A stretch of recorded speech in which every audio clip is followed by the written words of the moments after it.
Halo, assalamualaikum warahmatullahi wabarakatuh. Selamat sore teman-teman. Selamat datang di podcast Aksi Nyata dari Kamu Untuk Indonesia. Balik lagi barengan sama aku Laras Tahira. Gimana kabarnya kamu sore ini teman-teman? Semoga tetap dalam keadaan yang baik-baik aja ya. Mau ngingetin lagi kalau podcast ini tayang di beberapa platform. Jadi kamu bisa kabarin teman-teman kamu untuk nontonin podcast ini di Instagram, Facebook, Twitter, ataupun di YouTube Partai Perindo. Semuanya akunnya sama di @partaiperindo. Terus kamu juga bisa nontonin di RCTI Plus, di Okezone, Sindonews, inews.id, dan kamu juga bisa nontonin di YouTube dan juga websitenya Partai Perindo. Kita juga masih akan terus bagi-bagi voucher buat kamu ya. Ada 300.000 totalnya, masing-masing untuk 3 orang. Dapetin 100.000 rupiah untuk kamu yang bisa memberikan quotes terbaik terkait dengan tema kita di hari ini. Tapi jangan lupa kamu follow dulu Instagramnya di @partaiperindo. Tulis aja langsung di kolom komentarnya ya. Stay tune, jangan kemana-mana. Tema kita di hari ini menarik sekali nih. Jadi ini spesial banget buat kamu yang pengen banget punya angan-angan berbisnis gitu ya. Jadi tips sukses memulai bisnis ala Sylvia Dwi Hartanti. Nah, jadi langsung aja kita sapa si cantik ini sudah hadir di studio podcast. Selamat sore Kak Sylvia. Selamat sore semuanya. Selamat sore. Aku manggil apa nih? Sylvia aja, Kak aja. Sylvia ya. Oke. Kak Sylvia ini adalah seorang wakil ketua bidang penggerak desa dan wilayah tertinggal DPW Pemuda Perindo DKI Jakarta. Luar biasa loh. Masih muda tapi udah mikirin rakyat istilahnya ya. Iya, bisa dibilang kayak gitu sih. Tapi sebelum kita ngobrol lebih lanjut, karena ada satu hal yang menarik lagi nih dari seorang Kak Sylvia ya. Nanti kita sekalian liatin juga videonya. Tapi aku pengen tanya dulu nih, kesehariannya Kak Sylvia tuh ngapain aja, dan dulunya backgroundnya seperti apa? Mungkin kuliah ngambil jurusan apa, interestnya di bidang apa gitu.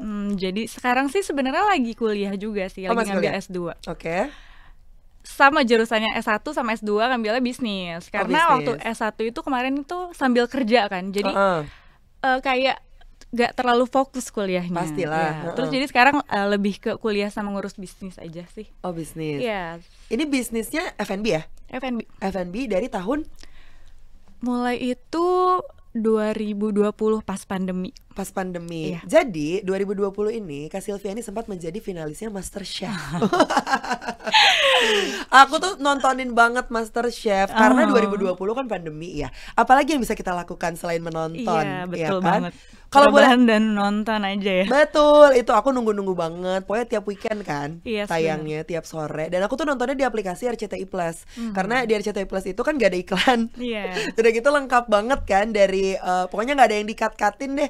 Pokoknya MasterChef nih benar-benar menemaniku pada zaman pandemi pada saat itu. Tapi waktu itu proses ininya ribet gak sih? Lumayan panjang sih. Pandemi, itu kan juga lumayan banyak yang ikut ya. Jadi pas pandemi itu kita datang kan, audisi pertama gitu langsung masak dulu.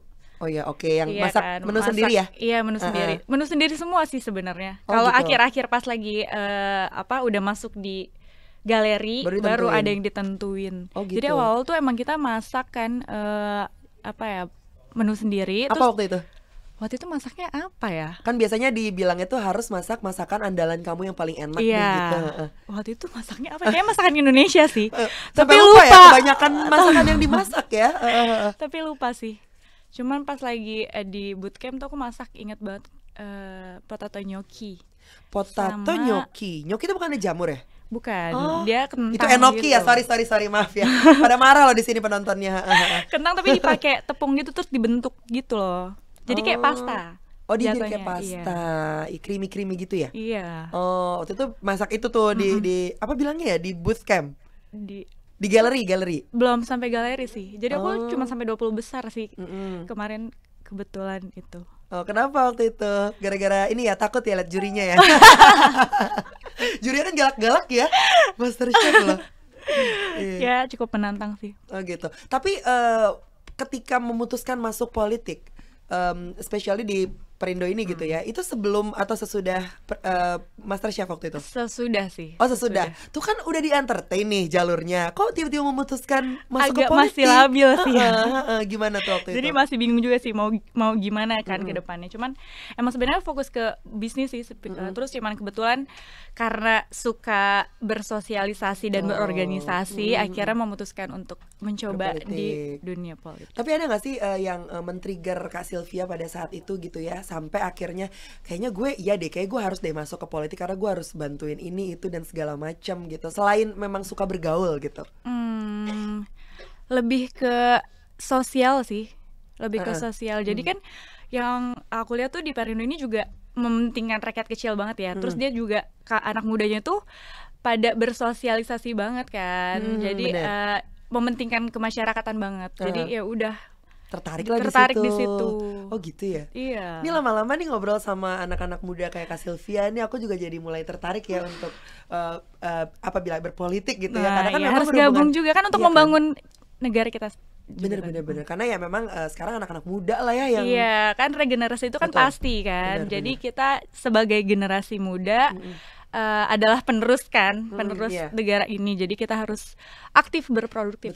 Betul. Apalagi masih di usia-usia produktif lah. Jadi harus banyak yang dikerjakan karena ya menurut info nih teman-teman, Kak Sylvia ini nggak cuman aktif di entertain doang ya. Tadi sempat jadi finalis MasterChef, terus masuk juga ke ranah politik di tahun 2020. Ternyata Kak Sylvia ini adalah mantan pramugari. Banyak banget yang dikerjain nih. Iya. Makanya karena masih muda kan, jadi ingin mencoba hal-hal baru banget kan. Tahun berapa itu jadi pramugari? Dari 2011 itu berarti lulus SMA ya? Lulus SMA. Jadi sebenarnya nggak ada pikiran buat jadi pramugari kan. Cuman waktu itu nganterin temen daftar pilot. Oke, wah ceritanya kayak orang-orang casting ya. Iya. Orang casting jadi aku yang keterima gitu. Tapi kan kalau pilot kan emang dia daftar dan harus bayar, keluar biaya kan gede kan.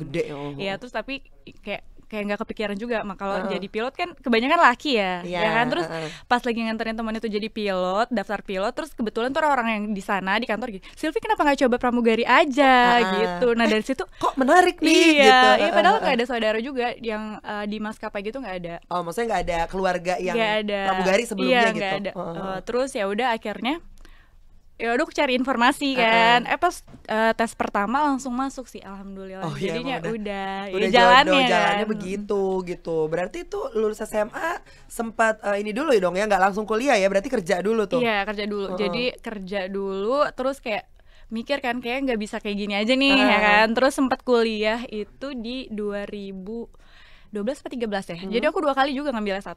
Oke. Pertama ngambil komunikasi, tapi berarti double degree nih? Enggak, yang pertama enggak kelar, terus akhirnya kuliah lagi. Iya, ngambil manajemen bisnis itu. Terus ngambil bisnis karena nggak fokus di bisnis itu. Waktu kuliah itu kan aku nggak terlalu fokus, jadi ilmunya tuh kurang. Kebanyakan ya kan? Kerjaannya kebanyakan yang dikerjain jadi nggak fokus. Betul. Akhirnya aku kayak udah banyak juga sih, maksudnya ditipu orang lah gitu-gitu lah, udah melalui ya lumayan banyak hal di dunia bisnis juga. Jadi akhirnya aku memutuskan untuk ambil S2 bisnis lagi. Ini ditipunya itu untuk urusan bisnis? Yes. Gimana ceritanya waktu itu? Jadi ya karena belum punya ilmu tentang bisnis, jadi kan kayak ngajak orang-orang yang udah ngerti kan sebenarnya, tapi tuh dia tuh nggak ngejalanin bener-bener. Jadi kayak misalnya ya harganya dia markup lah gitu-gitu lah, terus kayak jalanin manajemennya juga asal-asalan gitu-gitu. Jadi karena kamu juga belum menguasai banget gitu ya. Sempet lah kena tipu beberapa kali. Betul. Ya nggak apa-apa kan, jadinya pelajaran ya. Iya benar. Terus akhirnya setelah pramugari juga cukup lama ya, 10 tahun katanya. 8 tahun. Iya lama juga sih ya, 8 tahun ya. 8 tahun pramugari. Terus itu pun aku juga pindah-pindah maskapai. Yes. Jadi pernah juga kontrak nggak habis, jadi aku resign. Kan kalau pramugari itu kan kalau misalnya resign kan harus bayar penalti kan. Yes. Jadi aku ya udah resign, bayar penalti 2 kali deh. Lebih ke adventurer ya ini ya, Kak Sylvia ini ya. Oh gitu, kenapa bosenan atau apa sih? Bosenan juga deh kayaknya ya. Terus emang kemarin tuh kebetulan karena kaget juga kan, kerja capek banget ya waktu Iyalah. itu ya. Terus jadi ya udah, Belum jet lagnya apa segala iya, macam. bangun jam 2 pagi Make gitu-gitu up kan. lah, Iya, apa make ya. up, aduh capek banget. Jadi sempat resign keluar, terus mau kuliah itu kan. Terus kuliah mulai 3 bulan, terus cari kerja lagi, ternyata dapat lagi di maskapai lain Oh, gitu-gitu. akhirnya nggak kuliah dulu, ngambil dulu pramugari Iya, dulu sambil kuliah gitu. ternyata nggak kepegang kan kuliah, Iya, jadi nggak bisa fokus. Karena waktu itu belum zamannya online kan, jadi kan harus Iya, datang ke bener. kampus. Jadi ya udah nggak kelar juga tuh Nggak kuliah. kelar juga. Akhirnya stop lah pramugari supaya bisa fokus di Enggak kuliah. juga, Oh, akhirnya nggak? aku memutuskan emang harus bener-bener bisa nyusun ini ya, ngatur waktu banget. Jadinya akhirnya aku pindah kuliah, bener-bener kuliah sambil kerja, akhirnya selesai. 2019 sebelum pandemi itu pas banget kontrak aku jadi pramugari habis. Aku keluar tuh jadi pramugari, memutuskan untuk keluar jadi pramugari. Akhirnya bingung ya mau ngapain ya gitu. Terus akhirnya bikin usaha. Bikin usaha. Berarti usaha ini tuh sebelum atau setelah MasterChef sebetulnya? Setelah MasterChef. Oh, setelah Iya, MasterChef. sempat ikut sambil berjalan sih, sambil berjalan. Udah ada usaha. Udah ada usaha. Jadi sekarang sih alhamdulillah usahaku itu kan ada beberapa. Jadi pas awal-awal jadi keluar dari pramugari tuh aku tuh itu bikin usaha coffee shop itu. Oh, coffee shop Iya, awalnya nih. Oke, iya. Terus akhirnya ikut MasterChef itu karena dilihat aku juga bisa masak kali ya. Iyalah. Jadi ya udah ditawarin. Sempat sekolah coba. masak juga kan? Iya, sama sekolah masak Nah, juga. ini sekolah masak di kapan nih? Aku soalnya lagi Agak menyusun nih ya. Soalnya lulus SMA 2011. Langsung lulus langsung pramugari 8 tahun. Abis itu sekolah masaknya di mana nih? Itu jadi sambil aku bikin usaha, jadi tuh sempat ke ini ya, ke pending gitu ya. Karena pandemi ya kan, jadi terus aku bikin coffee shop ini, bangun renov. Jadi tuh dari 2019 ke 2020 baru buka. Oh, coffee shopnya. Ya, tapi dari 2019 ini pun juga aku mengisi waktu juga untuk sekolah masak. Oh, jadi Iya. sambil karena kan udah kekumpul lah modalnya pas jadi pramugari lah gitu ya. Iya. 2019 langsung buka lah store coffee shop ini di daerah mana? Di daerah Pondok Labu, Oh, Padang Haji Labu. Kamang. Terus habis itu sambil mencari link yang lain, ikutlah MasterChef gitu Iya, kan. karena ya emang ditawarin juga sih kan kemarin. Terus boleh juga kan kalau misalnya di dunia entertain, kalau misalnya itu bisa bangun ini juga kan, nama usahanya juga Iyalah, kan. bener. Iya, Oh iya, kepikiran bener, ke situ bener. juga kemarin. Tapi itu salah satu juga sih. Iya. Karena banyak juga finalis MasterChef yang akhirnya Bikin buka usaha. store, iya, Iya. betul. Dan lebih naik namanya karena udah Iya, ada di udah ada MasterChef nama gitu. sebelumnya kan. Betul. Tapi kenapa coffee shop? Apalagi 2019 kan di tahun-tahun yang sangat marak di mana-mana coffee shop. Iya. Apa nggak takut kalah saing? Sebenarnya rezeki kan udah ada yang ngatur ya. Ya, itu Jadi betul. itu sebenarnya nggak sengaja juga sih. Udah itu juga dadakan sih aku bikin Kan coffee shop. soalnya sekolah masak kan? Iya, Bukan kenapa barista nggak bikin kan? resto ya? Makanya. Aku pun juga nggak ngerti bikin kopi waktu itu kan. Oke. Cuman ada Lihat chance nih. partner aku Oh, ya iya. kan. Dia tuh sahabat aku sih dulu. Jadi main bareng tuh, dia tuh sekolah barista. Oh iya. Akhirnya udah memutuskan bikin coffee shop ini, tapi pas udah berjalan aku udah nggak gabung lagi sama dia. Oh, jadi buka Iya, sendiri. jadi buka sendiri. Oke. Jadi ya belajar aja. Makanan berarti kalau yang buka sendiri nih. Tetap coffee shop. Oh, tetap coffee shop. Tapi ada cemilannya dong. Dilanjutin aja. Ada. Oh iya. Ya itu bikin menu sendiri juga akhirnya. Oh iya. Seru sih sebenarnya, apalagi sekarang lagi menjamur gitu ya coffee shop di mana-mana. Tapi kenapa Kak Sylvia ini akhirnya yakin oke deh jadi entrepreneur aja gitu, karena memang sekolahnya juga di jurusan bisnis atau gimana tuh? Karena capek juga kan kalau kerja di perusahaan, jadi ya budak corporate ya, capek banget Iya, ya nggak sih? Jadi betul. kepikiran untuk bikin usaha aja. Oh, gitu Dan ya? emang pingin banget menciptakan lapangan kerja yang banyak sih, itu juga sih. Jadi kan membantu orang-orang. Iya, juga betul. kan. Ke situ juga sih. Ya sih, setuju sih kalau itu ya, membuka lapangan pekerjaan untuk orang baru gitu, orang Iya. lain gitu. Tantangannya pasti ada banget dong, Oh, apalagi banyak awal-awal buka usaha gitu ya. Ini sambil share juga nih sama teman-teman generasi milenial dan juga Gen Z yang lagi menyaksikan, yang aduh kayaknya kepengen banget nih punya usaha, tapi apa ya kira-kira tantangan yang biasa dihadapi di awal-awal? Mungkin Kak Sylvia boleh share. Kalau mau jadi entrepreneur sih sebenarnya harus berani ngambil peluang sih. Harus mengambil resiko, berani ngambil resiko, dan harus pinter melihat peluang yang ada ya kan. Kalau kesulitannya itu sih pasti banyak ya, apalagi karena pesaing itu kan banyak juga kan. Jadi gimana kita harus banyak inovasi. inovasi dan kita juga harus ngikutin perkembangan zaman sih, itu yang paling penting kan, karena kalau kan tren itu kan pasti berubah-ubah kan. Pasti. Nah, jadi kita tuh harus benar-benar ngikutin, iya harus up to date itu sih. Di situ. Jangan ini juga ya, jangan langsung ngedrop juga ya, Iya, apalagi aku tadi juga kan sekali doang kan. kena tipu juga Iya. gitu. Dan yang lebih parahnya lagi, Kak Sylvia ini membuka usaha ketika Covid. Iya, Ya kan? 2019 ke 2020 yang pasti drastis berani-beranin sih. banget kan waktu Itu itu. berani-beranin diri sih. Iya kan? Tapi kan waktu itu sebenarnya belum tahu akan Covid kan. Iya, belum. 2019 akhir. Iya. Aduh, akhir lagi. Iya. Udah tinggal berapa bulan kan? Covid Maret 2020 Maret, kan. bener. April ke Juni deh aku buka si coffee shop ini. Terus gimana tuh? Jadi ini deh, apa sih, endorse orang, terus teman-teman yang online influencer, jadinya? iya lebih ke online jadi kemarin jualannya, karena kan emang sempat PPKM kan, terus sempat yang nggak boleh ditutup semuanya juga, jadi ya udah ikutin aja alurnya. Jadi pas kemarin pas lagi PPKM itu aku gencar-gencar itu online, jual online. Ya benar sih. Jadi memang harus banyak inovasi untuk kerjasama dengan influencer atau KOL juga, itu salah satu inovasi juga Iya ya. betul Kak Sylvia, banget, ya. itu salah satu strategi marketing Strategi juga. marketing, Iya. betul. Tapi sekarang sih udah normal lagi, alhamdulillah ya. Alhamdulillah sih. Udah normal lagi. Tapi strategi itu tuh masih works nggak sih dipakai di Harus zaman sih, ini? harus, karena emang yang kayak brand-brand terkenal aja kan dia selalu mengiklankan produk mereka kan, apalagi kayak produk yang punya aku yang belum orang-orang semuanya tahu ya kan, jadi ya harus bener-bener itu sih. Harus gencar promosi gak sih? Iya, Ya gencar kan? promosi itu. Promosi dan promosi campaign biasanya tuh ya. Iya bener. Nggak cuman politik doang yang campaign, tapi sekarang brand-brand makanan atau minuman juga campaignnya harus kenceng banget ya. Iya. Berarti udah ada timnya sendiri ya, tim kreatif ataupun tim Ada sih. ada semuanya. Jadi kalau mau buka usaha nih, ini beberapa tips basic sih sebetulnya yang bisa teman-teman dapatkan dari Kak Sylvia, dan pengen mencoba untuk memulai bisnisnya. Mau bisnis apapun itu juga bisa banget lah, karena sekarang tanpa modal pun bisa. jadi reseller, Reseller, dropship, betul. iya betul banget. Live di aplikasi. Iya, itu sekarang juga ya? kenceng. Kenceng ya? Itu beneran kenceng ya? Kenceng. Soalnya aku salah satu penonton aplikasi itu yang keracun juga. Jadi Iya. kalau lagi ada yang live, oh oke nih Ikutan harganya pengen nih beli gitu. kan. Iya. Itu strategi marketing juga Oh, tuh. itu strategi marketing Iya. juga ya. Ya siapa tahu kamu mau live sampai jam 3 pagi, it's okay. Karena kan Iya. sampai subuh ya. Luar biasa banget loh orang-orang di aplikasi itu ya. Nah, tapi memang banyak juga mungkin teman-teman yang sedang menyaksikan di luar sana yang masih ragu untuk memulai usaha. Mungkin modalnya udah ada nih, tapi ya itu takut dengan tantangan-tantangan yang ada gitu ya.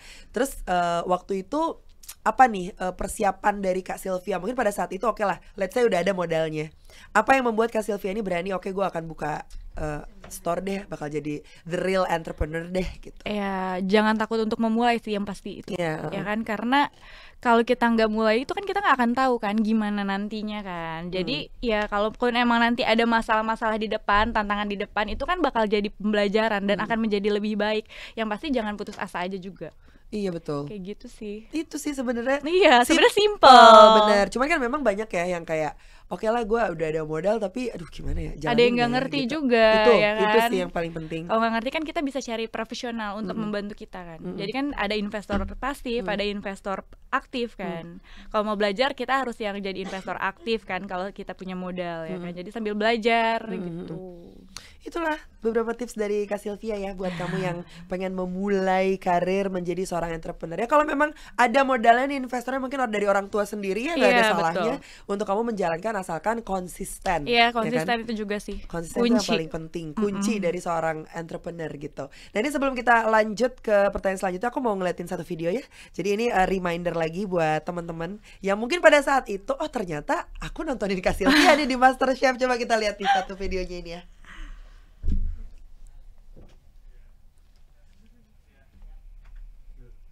Gak apa-apa, ini kita tunggu aja. Ini dia. Yang atas mas, nah ini dia. Kita play nih, MasterChef. Masih pendek ya rambutnya. Rambut pendek. Waktu nama aku dipanggil, aku tuh deg-degan banget. Tapi semoga para juri. Oh ini udah jadi owner coffee shop di sini udah. Iya, berarti udah usahanya berjalan, ya? udah berjalan. Oke. Ayam bumbu Bali. Nasi Mau kecombrang. bumbu. Aduh enak banget. Jadi lapar ya guys. Tapi ini aku juga nggak fokus sih masaknya ini. Kenapa gitu? Kan ini waktu itu bahan-bahan yang udah ada juga, kadang-kadang kan waktu itu berapa kali ya diajak masak ya. Jadi udah bahan yang ada, jadi kita harus harus ada ide bikin apa gitu loh. Berarti waktu itu belum tahu akan bikin menu ini. Udah gitu pressure banget kan karena Iyalah. ada waktu. Pasti. Waktunya. Biasanya 60 menit kan? Iya. Dan 60 tuh bener-bener 60. Iya. Kadang 45 menit juga. Bumbu Bali sama nasi kecombrang. Bumbu Bali. Mana bumbunya? Mana bumbunya? Serem gak sih? Aduh, Ada yang itu Chef Juna begitu lagi ya mukanya ya, tambah pressure. Ayam. Pakai bumbu. Kita lagi capek banget juga sih waktu Kelihatan sih mukanya, Selanjutnya kelihatan. aku masukin di nasi. Seledrinya nggak masukin situ. Terus wortelnya Aku blanch terus aku saute. nggak ada gunanya kan sebenarnya. Satu episode aja seru tahu nonton MasterChef. Ini tuh kalau nggak salah ini yang udah ada bahan-bahan yang udah ada deh. Jadi kita mau bikin apa? Oh iya, kayak ayam semua udah disiapin, Iya. tapi bumbunya terserah peserta Iya, mau gitu. dibikin apa? Cuman kayak sayurannya udah ada wortel gitu-gitu loh, seledri misalnya gitu-gitu mau dijadiin apa nih gitu. Oke. Tapi kalau menurut Kak Sylvia sendiri, kalau disuruh pilih nih Indonesian atau Western, lebih pilih mana masaknya? Lebih ribet mana? Lebih ribet Indonesia sih. Karena rempahnya lebih banyak ya. Tapi lebih enakan masakan Indonesia. Iya, kalau enak Indonesia. Tim pete atau jengkol? Nggak suka dua-duanya. Iya, Belum pernah coba dua-duanya. mau cari temen padahal. Kalau gue kan tim dua-duanya. Jengkol masuk, pete masuk. Belum pernah coba. Belum pernah coba. Belum. Harus coba deh. Karden jengkol deh, coba deh bikin. Kan bisa karden blue kan orangnya karden jengkol. Gak ada sih, bercanda. Oke, aku pengen bahas sedikit soal Perindonya dikit ya. Dikit aja lah. Ini kan kalau ngomongin masuk ke sebuah partai pasti punya yang namanya program-program gitu ya. Nah, ini program yang dilakukan oleh Pemuda Perindo DKI Jakarta khusus di bidang penggerak desa nih, lagi ada program apa aja sekarang? Tentunya berhubungan dengan anak-anak muda ya. Iya, sebenarnya banyak sih karena kan kita juga melakukan aksi sosial ya kemasyarakatan, dan yang itu kita harus meningkatkan, yang pertama sih kita mau banget meningkatkan mutu dan pemerataan layanan pendidikan, kesehatan, air bersih bagi masyarakat yang tertinggal. Kita juga harus fokus perkembangan sesuai sumber dayanya. Jadi itu kan akan memperbaiki perekonomian di suatu desa dan wilayah yang tertinggal itu. Oke. Itu sih yang sedikit yang akan kami jalankan sih. Good luck deh pokoknya buat program-programnya Kak Sylvia. Lancar pokoknya sama usahanya. Amin. Dan semoga semakin banyak nih teman-teman generasi milenial ataupun Gen Z yang tertarik ya untuk lebih produktif lagi untuk melakukan kegiatan positif pastinya ya. Dan tentunya berkaitan dengan Partai Perindo juga, campaign aksi nyata dari Kamu Untuk Indonesia juga relate dengan movement yang dijalankan Partai Perindo, yaitu produktif, solutif, modern, bersih berintegritas, peduli, dan juga turun tangan untuk Indonesia sejahtera. Partai Perindo juga memanggil putra-putri terbaik untuk Indonesia sejahtera melalui konvensi rakyat. Ini adalah program penjaringan secara daring untuk warga Indonesia yang berminat mendaftarkan diri sebagai bacalek di semua tingkatan pemilihan DPRD Kabupaten Kota, DPRD Provinsi, dan juga DPR RI. Kalau mau daftar caranya juga gampang. Detailnya kunjungin aja website di bawah ini, www.konvensirakyat.com. Dan kalau kamu pengen mendaftar sebagai anggota Partai Perindo, bisa mengunjungi juga website yang ada di bawah sini, www.partaiperindo.com. Jangan lupa juga untuk download aplikasi Partai Perindo di App Store dan juga Play Store, atau bisa scan barcode aja yang ada di sini. Udah? Kalau udah, jadi aku mau ngasih tahu buat kamu yang udah memberikan quotes terkait dengan tema hari ini, pemenangnya akan kita umumkan di minggu depan, tepatnya di hari Rabu ya, di Instagramnya @partaiperindo. Jadi jangan lupa untuk di follow Instagramnya, oke? Sekali lagi terima kasih Kak Sylvia sudah mampir di podcast Aksi Nyata. Terima kasih juga udah mengundang saya ke sini. Sama-sama. Semoga apa yang kita obrolin ini memberikan banyak insight untuk teman-teman yang menonton ya. Semoga bermanfaat. Amin. Dan terima kasih untuk Partai Perindo yang selalu bergerak dengan aksi nyata. Semoga Partai Perindo semakin sukses dan juga maju terus untuk Indonesia sejahtera. Salam aksi nyata dari Kamu Untuk Indonesia. Aku Laras Tahira mohon pamit undur diri dulu. Kita ketemu di episode selanjutnya ya. Bye-bye. Marilah seluruh rakyat Indonesia, arahkan pandanganmu ke depan. Raihlah mimpimu bagi nusa bangsa, satukan tekad untuk masa depan. Pantang menyerah, itulah pedomanmu. Hentaskan kemiskinan cita-citamu, rintangan tak menggentarkan dirimu. Indonesia maju, sejahtera tujuanmu, nyalakan api semangat perjuangan. Dengunkan gema, nyatakan Tuhan